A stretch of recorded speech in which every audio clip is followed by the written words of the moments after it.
the truth is that there's a lot of girls doing Ozempic in LA that are as small as me. Like it's everywhere. And the problem is that it is so easy to get. You can just go on these, there's so many websites and they don't care. They'll just give it to you. And I'm not, please don't do this. But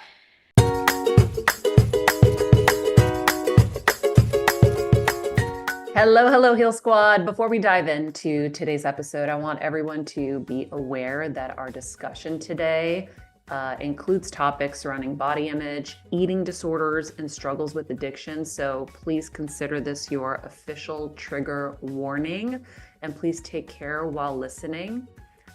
Today, we are joined by singer and songwriter Avery, who recently went viral in a deeply emotional video that moved me so much, where she talked about the dangers and revealed the dangers of taking Ozempic. I just left the doctor's office. I went to get a checkup because I've been off of Ozempic for 2 months now, and I just wanted to see if my body was in better condition, if there were any permanent damages. Kind of in shock right now because I wasn't expecting this, but I guess Ozempic can cause bone density loss, and I didn't think that that would happen to me because I was only on it for a year, but I have significant bone loss. I have osteoporosis and osteopenia, so that I don't know, there's like several of them that I have. I wasn't expecting that, but that's what happens if you use Ozempic for weight loss and you lose too much weight.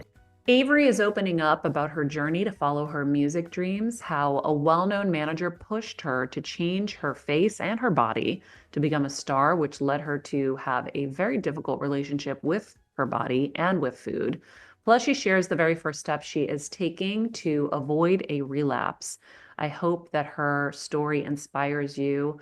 Take a listen. thank you so much for giving me the platform. I was not expecting at all for that to blow up. I recorded that video in like a moment of just like, I just felt so alone and so upset that I had, destroyed my body for nothing. And to get all that support was like, I mean, it did change my life. So How long ago did you post this video? And Heal Squad, Avery shared this video that was really raw about, and it was right after you left a doctor's office and they told you had osteoporosis and what's the other one called? Oh, so yeah, I have Osteopenia? osteopenia. So I have osteoporosis in some parts of my body and then osteopenia in others, which is just it's almost osteoporosis. It's Yeah. a little bit less severe, but And this was a result of taking Ozempic and this really kind of wild, almost stereotypical Hollywood journey that yeah. you have had. And my heart just kind of melted. And so she shared this video. I saw it. I sent it to the team. I'm like, we need to talk to her because, first of all, Ozempic is the thing right now. It's the thing everyone's talking about. It's the thing everyone's doing. I was with someone just yesterday that was like, oh, my doctor is going to prescribe it. I'm like, please don't do Oh, it. Like, and this person might have had like a small amount of weight to lose. I'm like, no, can I just help you figure this out? And so oh, it's the warning that you're ringing the alarm for, but I yeah. think there's so much more you have to share. And so I'm really excited for you to just tell everybody a little bit about your journey, because I think there are a lot of people on listening to the show who either have daughters or are the daughter who has a dream. Yeah. And so that's a big part of your story too. So why don't you tell everyone kind of where all of this started? Who was Avery before Ozempic? And then we'll Okay. kind of walk through your journey and share with everybody the rest. Okay, that sounds good. Yeah.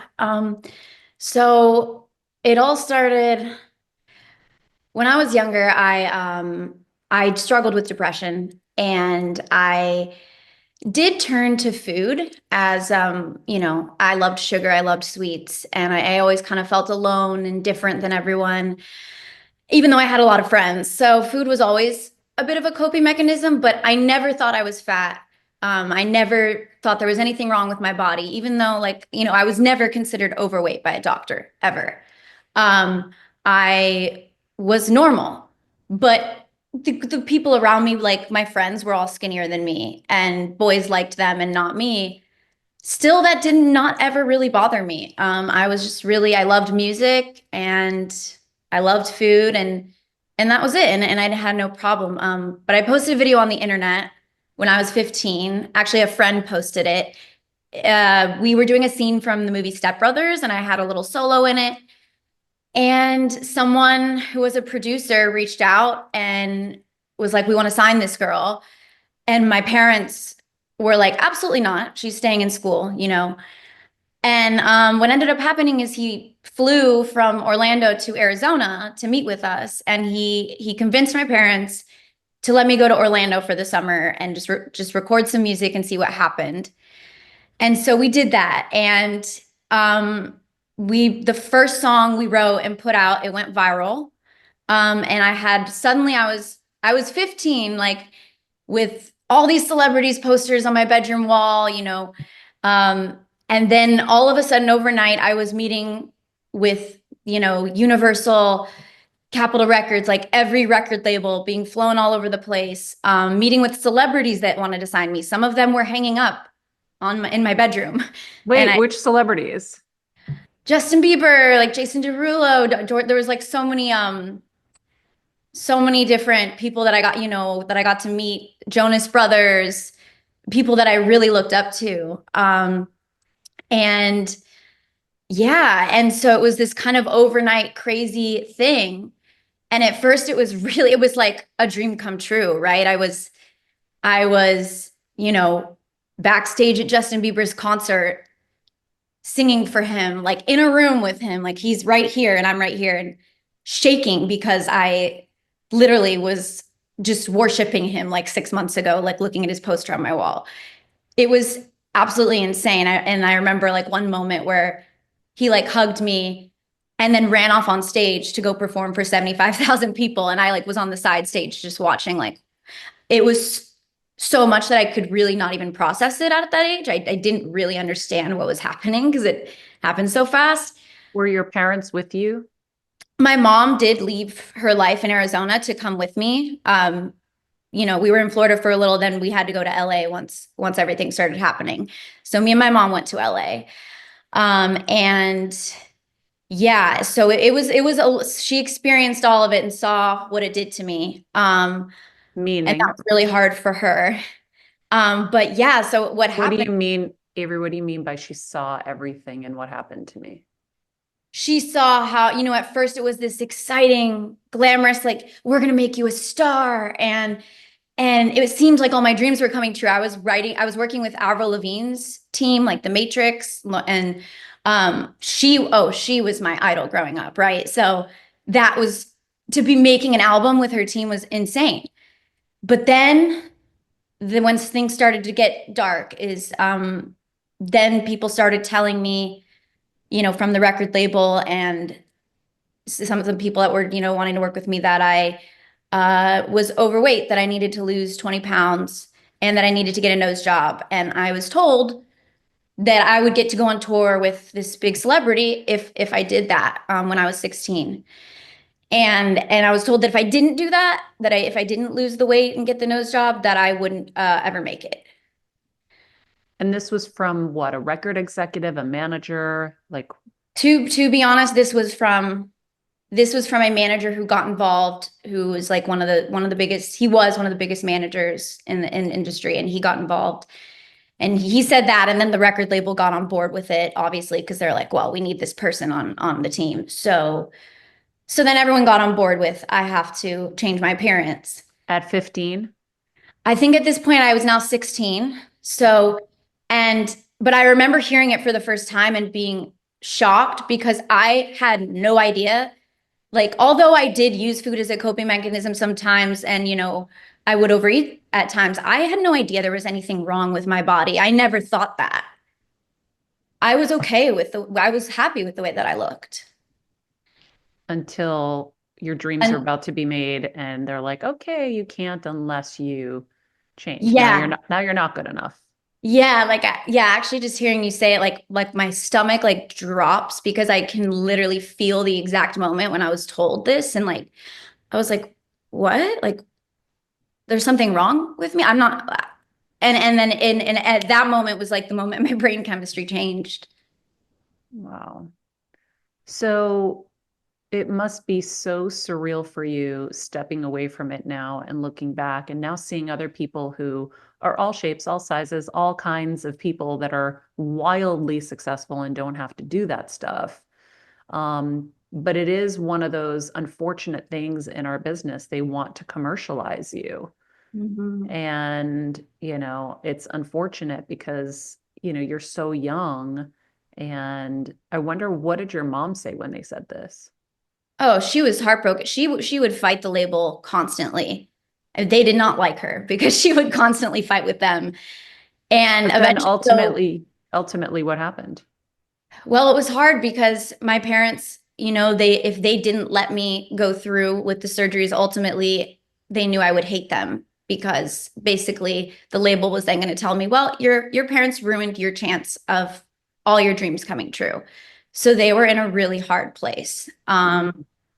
We all kind of got brainwashed and manipulated into believing that if I did this, that my whole life would change and my dreams would come true. And then what happened is, I It got this. changed, but it didn't change for the way you wanted.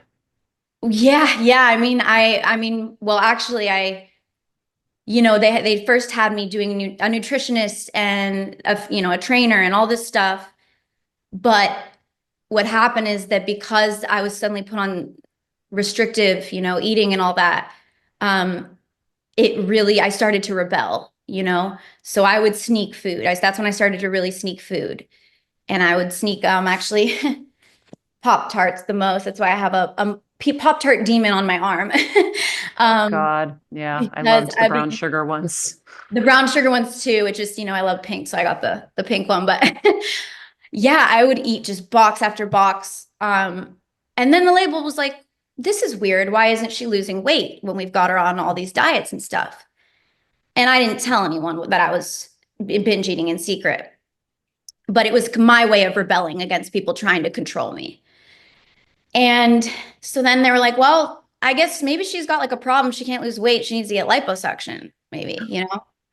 And so that's what ended up happening is like because I wasn't losing weight, we resorted to liposuction. And did And they pay for this? so I had to I had to use my advance that I got from the record label. So I guess it was maybe their money, but also that was my money that I was given to survive off of.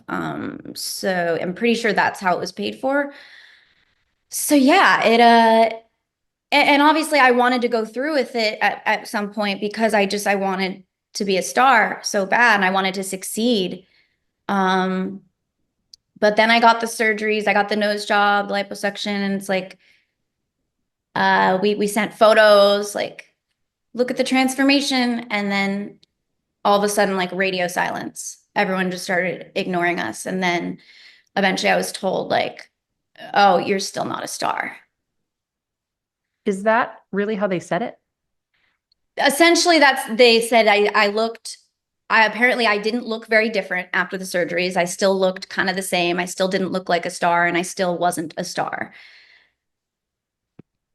That's apparently what was said. And I'm sure there were a lot of other factors, right? Maybe I just other people other people took priority over me and that stuff happens with record Who labels. was who was popping at that time? This was like 14 years ago, right?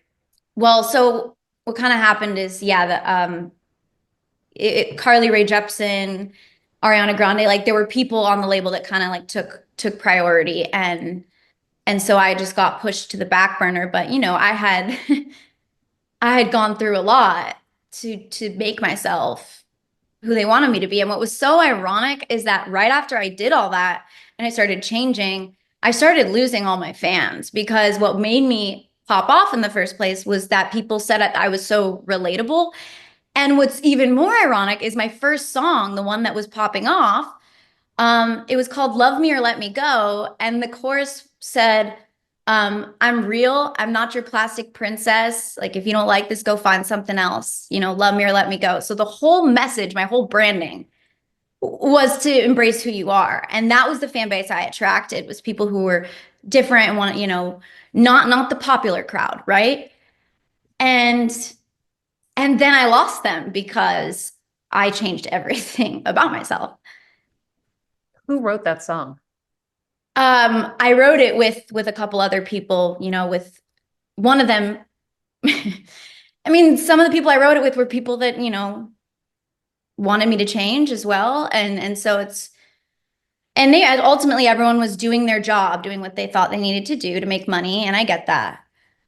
But it's such a problem that society, and I do believe that things have changed. They did change, right? Like we saw a bunch of celebrities get big, famous that weren't super skinny. But I have to say, like, I'm really upset with the trend that I'm seeing now, where suddenly I am seeing everyone lose a huge amount of weight. And I don't know who's on Ozempic and who isn't, but it's all happening at once. And it's like, it makes me really sad because I'm trying to heal and be okay with gaining weight and being myself. And I know there's so many other people trying to do that. And it's hard watching these people you look up to just get so so unhealthy and look like dangerously skinny. It's hard to watch. Yeah. So you made all these massive changes, Mm-hmm. physical changes, and then there were mental changes and emotional changes Yeah. that took place. Will you take us through kind of what happened after they said, yeah, not going to happen? Yeah. So after that, my parents were like, all right, well, you got to go to college. Like, you got to figure something else out. So I was, they helped me enroll in ASU when I was 17 years old, because I had actually finished high school early. I did it online while I was signed and working.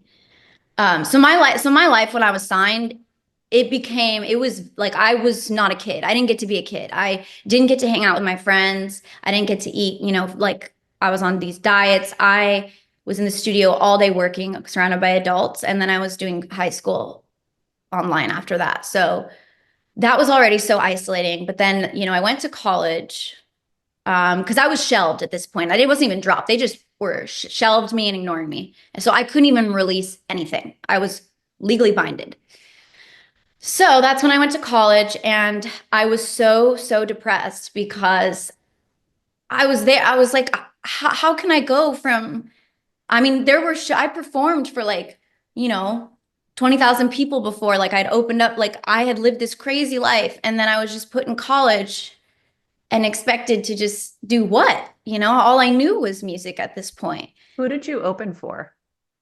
It was American Idol, Crystal. I'm trying to remember. Oh, and then Emily Osment. She was on Hannah Montana. So like Hmm. I was kind of like in like more of like the Nickelodeon Disney crowd, right? Yeah. Because I was younger. And yeah, so then I was so depressed that I ended up going to see a psychiatrist because I had been a straight A honor student my whole life until music, and then like until this whole record label thing. And then I started like getting really bad grades in college because I was depressed. And this psychiatrist decided to put me on Adderall. And and then I find out that Adderall, by taking it, I'm like, oh, well, I'm not thinking about food anymore. This is interesting. It's a stimulant, right? So that was when I started to actually lose weight, really for the first time. And it really furthered my eating disorder. It like furthered my OCD compulsive thinking really bad. And so that started, yeah, that started a long train of addiction. Because then I would go up and then I had to come down. So then I started smoking weed at night. So that then it started this pattern of I take stimulants during the day and I don't eat. I smoke weed at night and I eat everything. And that has continued all throughout my life. And I actually just shared, I have still struggled with this. And, when I got I finally got sober. For the longest I had been sober off of Adderall and marijuana was 4 months. And that was right before I started taking Ozempic. I was sober. But I hadn't done the work to heal myself. And I hadn't learned how to deal with my eating disorder or my trauma. So was still eating my feelings.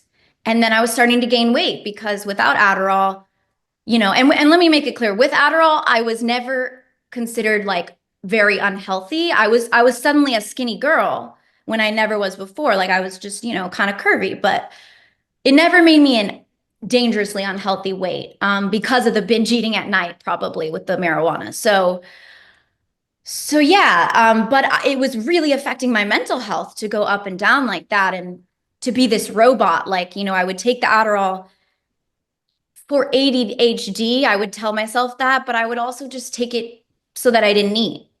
Um, and I knew that. And so I have tried to get off of it like 20 or 30 times and not lasted more than a few weeks most times. But this time I lasted 4 months and then I started to see myself gaining weight and it freaked me out. It freaked me out because I'm still on the internet. Like now I'm doing the influencer thing. And so I'm still putting myself out there. And even though no one's calling me fat anymore, I'm so terrified of losing everything again. So I freaked out. And the truth is that there's a lot of girls doing Ozempic in LA that are as small as me. Like it's everywhere.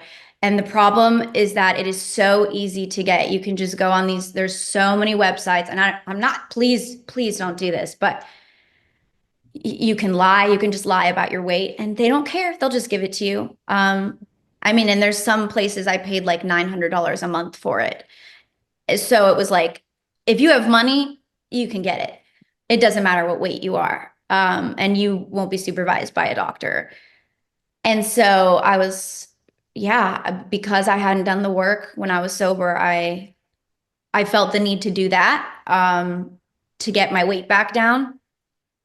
Let's And I take a was able, quick break because we're about to get into like even deeper stuff. yeah. And I do need to share one of our sponsors of the show, and I feel like this might be the moment. And it's very inspiring to see you in pink. We're going to use a little levity right now. Bring in a little levity because Valentine's Day is almost here. And if you guys want something special for your loved ones, head over to Macy's for some last minute red and pink inspired gifts for everyone on your list this week only. From February 11th to the 17th, Macy's is having an awesome Valentine's Day sale with up to 20 to 50% off the best gifts to give your loved ones. And the best part is that your entire list can be checked off in one place. So instead of running around to a million different stores, it's so helpful to know that you can get your last minute gifts like jewelry, beauty must-haves, fragrance sets, sunglasses, handbags, watches, throws, any of the stuff. Or even something small like boxes of candy for the team here at Heal Squad. Whatever it is, friends, you can head over to Macy's for that. My roundtable girlies, I'm going to be treating them to some cozy loungewear sets and skincare from Shiseido for our Galentine's get together, and a Cover Kev Sweet Tooth, some Godiva box of chocolates. They're the perfect treat for after dinner, for him at least. And the best part is everything's already gift wrapped, so I don't have to deal with it. So don't forget your gifts. Shop now at Macy's.com or at a Macy's store near you. Enjoy all of the shopping, friends.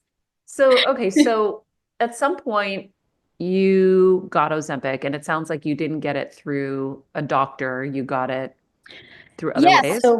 so I got it on, yeah, there's websites and also med spas that will give it to you. And it's everywhere in LA and everyone around me was doing it. So I was like, well, everyone's doing it. I mean, if we're all doing it, it can't be that bad, right? Um, and so yeah, I go on it and I remember the first day that it went into my system, I woke up because it takes time to get into your system. So you shoot yourself up with it and then you go to sleep. And I woke up and it was the first time in my entire life that my mind has been quiet. Like it was eerie because usually I wake up and all these thoughts are going through my head. eat the muffin. No, you're fat. Eat like all these. There's like so many voices in my head and they're fighting with each other. Like, I want to go get sugar, you know? And then another voice is telling me, no, you're fat. Don't do that. And that's where all the like stress and anxiety comes from, right? Is the fighting in my head. And suddenly it was quiet and it was eerie. And I just went and I sat in my kitchen and I had realized that for the entire time I lived in that apartment, I had never sat in my living room and watched TV in there. I always stayed in my bedroom because if I saw the kitchen, I was extremely triggered. And I was sat in my kitchen all day and I didn't have one thought about food. In fact, I didn't eat one thing that day. I didn't even care. I was disgusted by the thought of food. And that's not normal, but to me, it was such a relief that I was like, oh my God, like this drug has saved me, right? It was like, that was it there. That was it. I mean, this was my kryptonite because it saved me from this panic that was going on in my head. But this was very dangerous because I was so disgusted. I mean, it was like I couldn't eat anything. I was so disgusted. That's what it did to my brain. But I loved it, right? Because finally I didn't care about food and I thought, you know, I'm normal now. That's what I thought. This is what it's like to be normal, which was wrong because it's not normal to be disgusted by food and to not eat anything in a day. But I felt like a superhero, you know, because I had been taught like that makes you a winner, you know? And that's why it was so incredibly hard for me to get off of it. I got down to the lowest weight of my entire life, which was 79 pounds. And everyone around me was very concerned. Doctors were very concerned. So it wasn't that people weren't saying things. Like, it wasn't that I didn't get warnings. I did, but I didn't see what they were seeing. I was like, no, nobody can take this drug away from me because it has saved me. That's what I thought. I didn't want to go back. I didn't want to go back to the voices in my head screaming at me to, you know, like, and running to the kitchen and stuffing my face and hating myself and then popping Adderalls, you know, and not eating. I just didn't want to go back. But the problem was I was not eating at all. And I was so weak and so nauseous all the time. I spent most of my year on Ozempic in bed. And so I wasn't even living my life, but I was skinny. And that is all that I cared about. And so at first I was very happy. But then the more my body deteriorated, my brain started to deteriorate.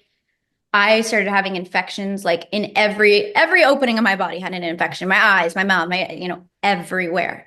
I was on antibiotics for 6 months straight. Things just kept happening. Like, it was clear my organs were just starting to shut down. A doctor told me, he was like, you have to stop this. You have to stop this now or your organs are going to shut down and you're going to die. And that scared me and I stopped. But then the noise came back.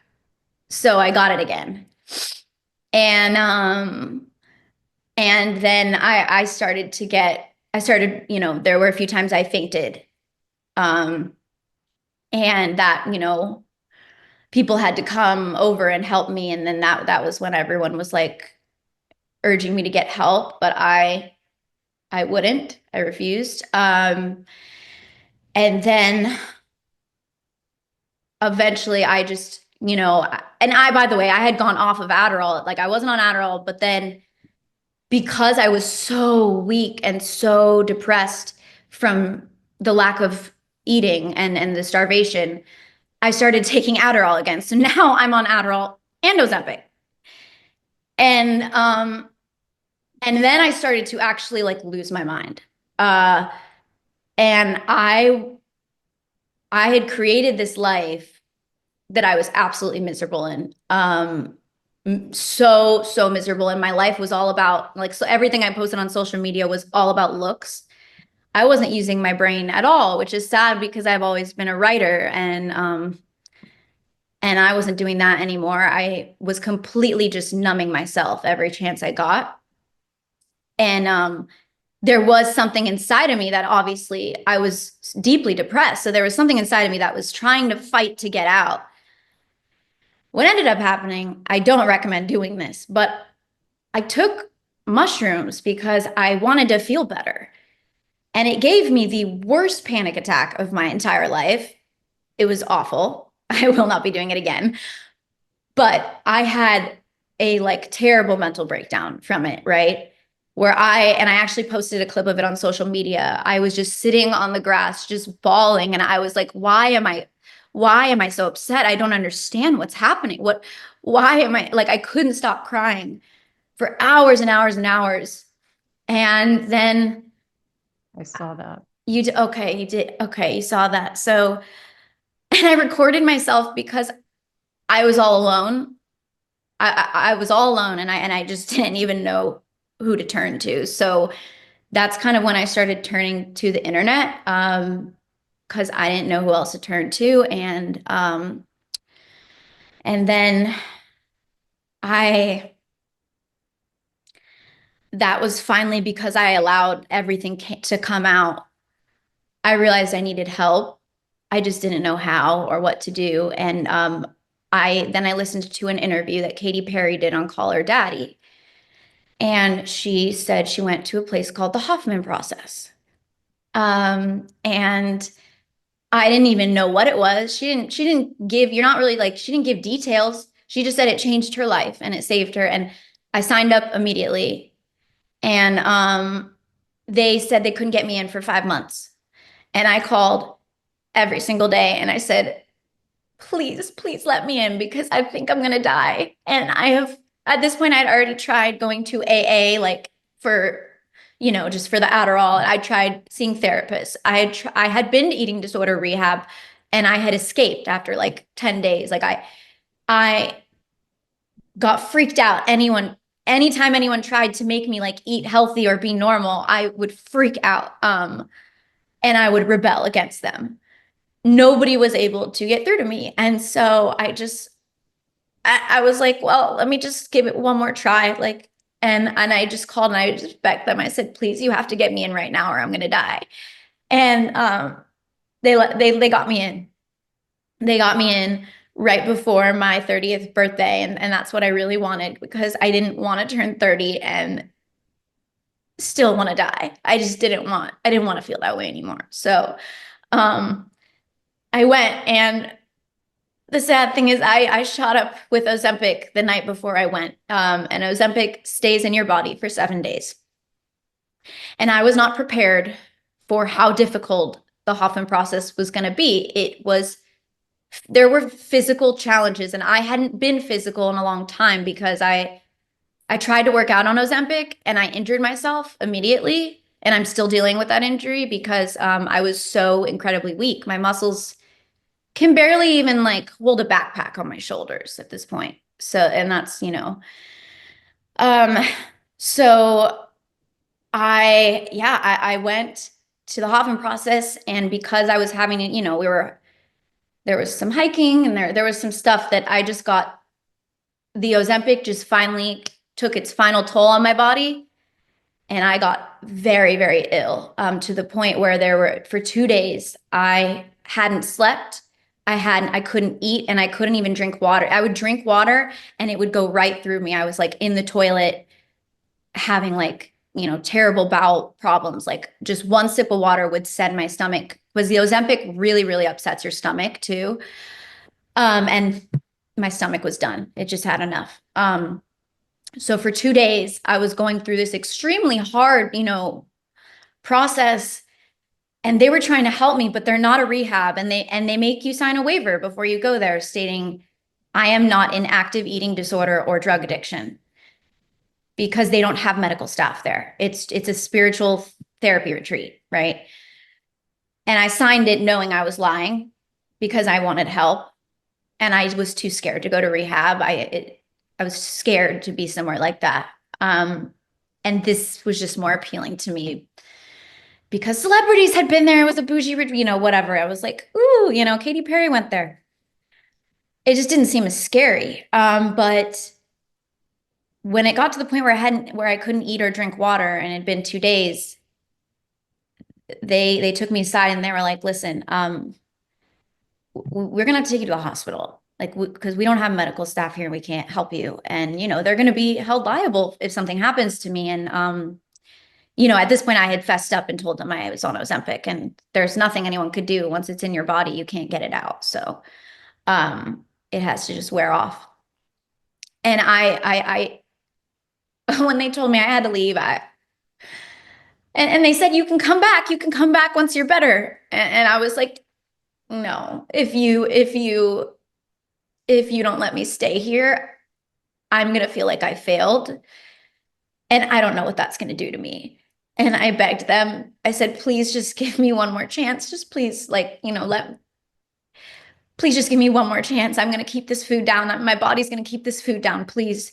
And it was really a beautiful moment, because despite the fact that they could have been held really liable if something had happened to me, everyone came together and helped me. And they got me Pedialyte and like the oatmeal, like the most plain thing. And everybody gathered around me at breakfast. And it was I was like, okay, this is it. If this food goes right through me, if it doesn't stay, they're going to take me to the hospital. Because at this point I was almost fainting and stuff. And there was a moment where I was so delirious. Actually, I had hiked up a mountain, this is when I had not slept or eaten or drank water for 2 days. And I was so delirious. I remember the sun was beating on me, and I started to feel really dizzy. And that day we had faced dealing with we'd been talking about our mortality and death, and we basically had to face the truth of, if we kept living like this, the way that we were, what were people going to say at our funeral, and what was going to happen if we kept going down this path. And I was on that mountain, almost about to faint. And I was like, I think I'm going to die. I think this is it. I'm going to die. And then I realized I didn't want to die. That's what happens. When you almost die, you're like, wait, please just hit rewind. I didn't mean to do this to myself. I never wanted to die. That's not why I did this. I wanted to succeed. I wanted to live. That's why I did this. I did all of this for nothing, because ultimately where it got me is just death. And somebody ended up walking by on that mountain right before I fainted, and I went down with them, and then we had the breakfast, and everybody helped me, and I was able to keep the oatmeal. And I remember I'm not, I don't really pray, but I was just asked my body, I was like, please, I'm so sorry that I have hurt you. I am so sorry that I almost killed you. Can you pull through for me one more time? Just please keep this food down. And it did. And I drank a whole entire thing of Pedialyte, this big, and I ate plain oatmeal. And I used to hate oatmeal. It had no sugar in it, nothing. And now, I love it, because I'll always remember that it was the thing that brought me back to life. It was the only thing my stomach could accept. And it came back to life, and I was able to stay and complete the process. And because of that, I went home, and I was severely depressed instantly when I got back and realized what my life was and what I had done. And I couldn't ignore the truth anymore. And I did end up popping an Adderall again, and smoking weed, because I thought that I was stuck. I was stuck in a year and a half left with the lease. I had just moved into a house with someone. I had spent $10,000 decorating. I had spent all my money. I was in debt at this point. I was about 70 grand in debt at this point. And I was like, I can't, what am I going to do? I need to work. I need to work harder than ever right now. I can't go off of Adderall right now. I can't move out of this house. And so I thought I was stuck. So I went back on the pills, even, that I'd gotten off of at Hoffman. And then and I was off of the Ozempic, right? They got me off the Ozempic successfully. At Hoffman? Yes, because when I had almost died, that was when I realized this, like, I was like, I don't want to die. I'm done with this drug.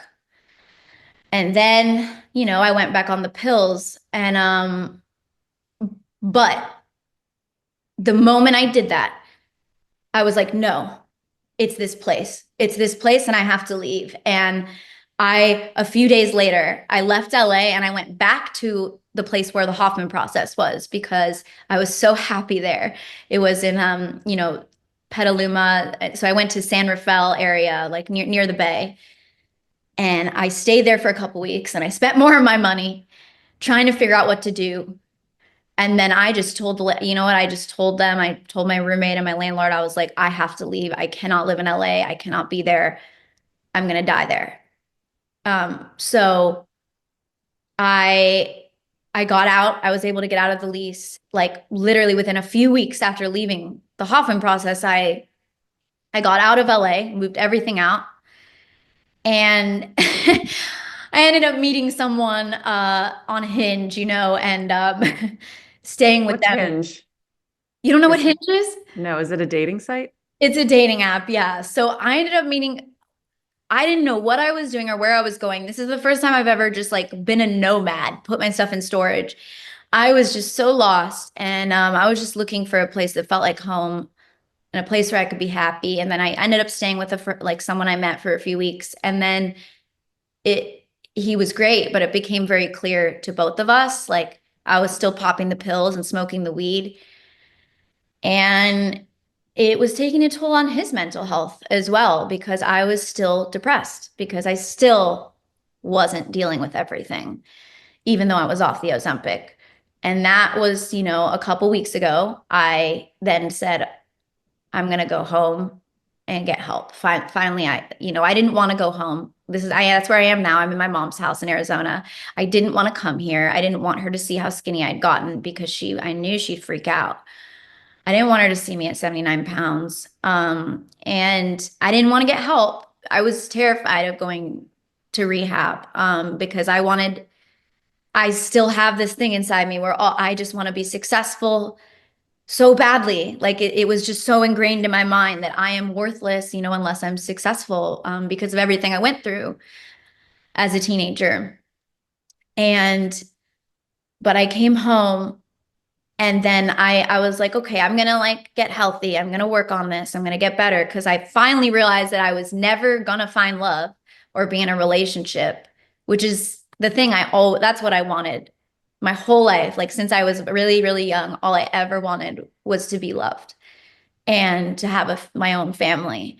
That's what I thought would fix me. And then I met someone and he was great. And I still didn't feel whole. Something was still broken. And I was like, oh, that's what everyone was trying to tell me all along. I get it now. Like, I thought that being cuddled and held at night was going to fix me by somebody that cared about me, but it didn't. And we both knew that. And so, I came home to get help, but it wasn't until I went to the doctor and I told them about the Ozempic. I was honest about everything. And it just so happened, like I just chose this doctor because it was walking distance from the house. And she happened to be a specialist in osteoporosis. And, I told her about my back pain and all that. And like, and she's like, we have a bone density machine here. I want to test you. And then she was like, yeah, you got osteoporosis. Um, and then I literally, and then I had been there for 3 hours getting so many tests done because there were so many things wrong with me. And so we didn't even get to go over my treatment plan. She's like, okay, we're going to make another appointment. So she just like handed me these papers and like, goodbye. And I just like walked out the door and I was just like, And that's where you that filmed is the when video. that I That's saw. my All right, friends, we're going to pause right here. Be sure to tune in tomorrow for part 2 of our conversation with Avery. We're going to dive deeper into her osteoporosis diagnosis and the steps that she is taking to heal her trauma. Also, if you guys are struggling with an eating disorder right now, there is help. We are listing several resources in the show notes below for your assistance. All right, friends.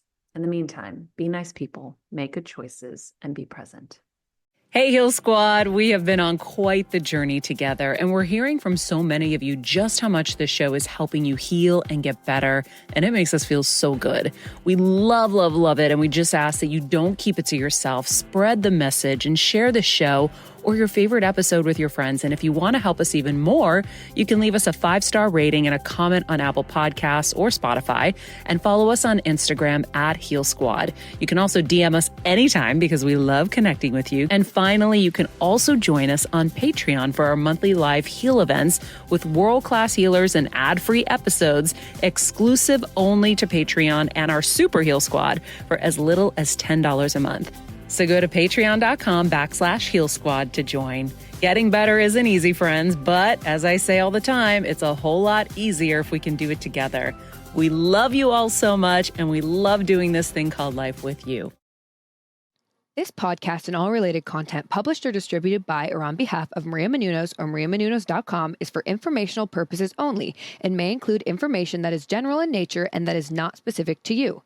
Any information or opinions expressed or contained herein are not intended to serve as or replace medical advice, nor to diagnose, prescribe, or treat any disease, condition, illness, or injury, and you should consult the healthcare professional of your choice regarding all matters concerning your health, including before beginning any exercise, weight loss, or healthcare program. If you have or suspect you may have a healthcare emergency, please contact a qualified healthcare professional for treatment. Any information or opinions provided by a guest expert or host featured within website or on company's podcast are their own, not those of Maria Menounos or the company. Accordingly, Maria Menounos and the company cannot be responsible for any results or consequences or actions you may take based on information or opinions.